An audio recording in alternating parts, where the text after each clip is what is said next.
Hi നമസ്കാരം. ഞങ്ങളിപ്പോ ഇടിയൻ ചന്ത് കണ്ടിട്ട് ഇറങ്ങിയിരിക്കുകയാണ്. ഇടിയൻ ചന്ത് ഇടിയുടെ പൊടി പൂരാണ്.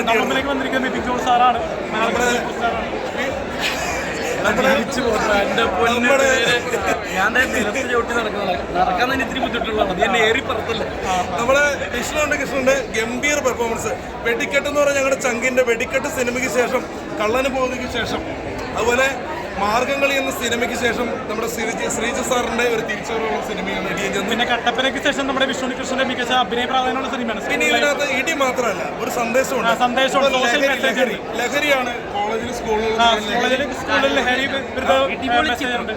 ഒരുപാട് ഇടികളും നല്ല ഫൈറ്റൊക്കെ സൂപ്പറായിട്ട്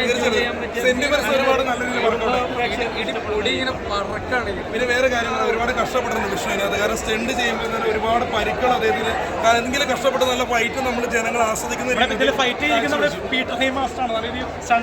പിന്നെ ലാലോട്ട് ചേട്ടനാണെങ്കിൽ ജോണി ചേട്ടനാണെങ്കിൽ പറഞ്ഞു കഴിഞ്ഞാൽ നമ്മൾ ബോയ് ഫ്രണ്ടിന് ശേഷം ഒരു തിരിച്ചറിവ് തന്നെ പറയാം. എന്നാലും ചങ്കിന്റെ കൂട്ടുകാരൻ നമ്മൾ ബിബിൻ ചേട്ടനോട് തന്നെ ചോദിക്കാം. ഭയങ്കര സന്തോഷം.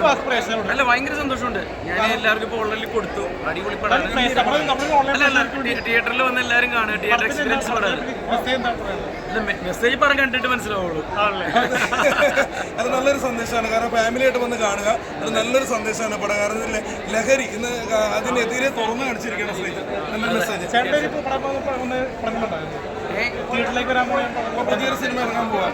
3-4 പടം ഉണ്ട്. ബാഡ് ബോയ്സ് എന്ന് പറഞ്ഞ പടം ഉണ്ട്. ഓമർലുക്കയുടെ അത് പറയാൻ വേണ്ടിയാ. അത് സസ്പെൻസ് ഒക്കെ വെച്ചേക്ക്. പിന്നെ തിയേറ്ററിൽ കാണുമ്പോൾ ആളുകൾ കൈയടിക്കില്ല.